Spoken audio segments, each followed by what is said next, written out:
बिस्मिल्लाहिर्रहमानिर्रहीम। अस्सलाम वालेकुम। मेरी आप सभी से इल्तिजा है कि एक मरतबा दुरूद इब्राहिमी पढ़ लीजिएगा। बिस्मिल्लाहिर्रहमानिर्रहीम।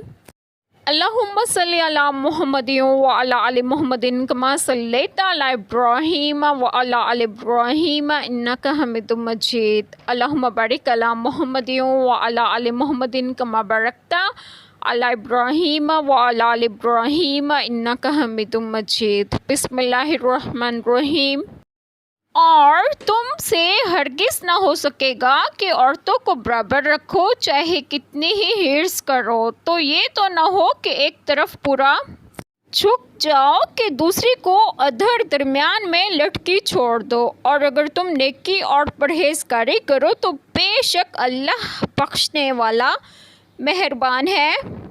बिस्मिल्लाहिर्रहमानिर्रहीम। आज जो बात मैं आप लोगों से डिस्कस करूंगी वो ये है कि आयत करीमा में है कि और तुमसे हरगिज़ ना हो सकेगा कि औरतों को बराबर रखो, चाहे कितने ही हिर्स करो। यानी अगर बीबियां हों तो ये तुम्हारी ताकत में नहीं कि तुम हर अमर में उन्हें बराबर रखो और किसी अमर में किसी को किसी पर तरजीह ना होने दो। इसमें किसी भी लिहाज से बराबरी करने का हुक्म नहीं दिया गया। तो ये ना हो कि एक तरफ झुक जाओ कि दूसरी को दरमियान में लटकी छोड़ दो, बल्कि ये ज़रूर है कि जहाँ तक तुम्हें कुदरत व अख्तियार है वहाँ तक यकसा बर्ताव करो। मोहब्बत अख्तियारी शय नहीं, तो बातचीत, हुस्न व इखलाक, खाने पीने, पास रखने, हर हकूक़ में बराबरी रखना निहायत ज़रूरी है। इन अमूर में दोनों के साथ यकसा सलूक करना निहायत ज़रूरी है।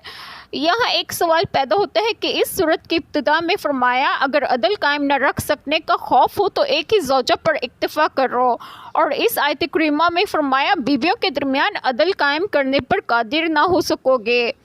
इन दो आयात का खुलासा ये निकलता है कि एक ही शादी की इजाज़त है। जवाब ये है कि नफ़क़ा और ज़ौजियत में अदल ना कर सकोगे तो एक ही पर इक्तिफ़ा करो, और अगर तुम नेकी और परहेज़गारी करो तो बेशक अल्लाह ताला बख्शने वाला निहायत मेहरबान है। और अगर तुम तक़वा अख्तियार करो तो बेशक अल्लाह ताला दरगुज़र करने वाला निहायत रहम करने वाला है। अल्लाह ताला हम सब के तमाम गुनाहों को माफ़ फरमाए और हमें सिरात मुस्तकीम की राह पर गामज़न करें, और आप सबको आपके घरों में खुश खुरम रखें और सेहत और तंदुरुस्ती भी दें। आमीन। जज़ाकल्लाह खैर।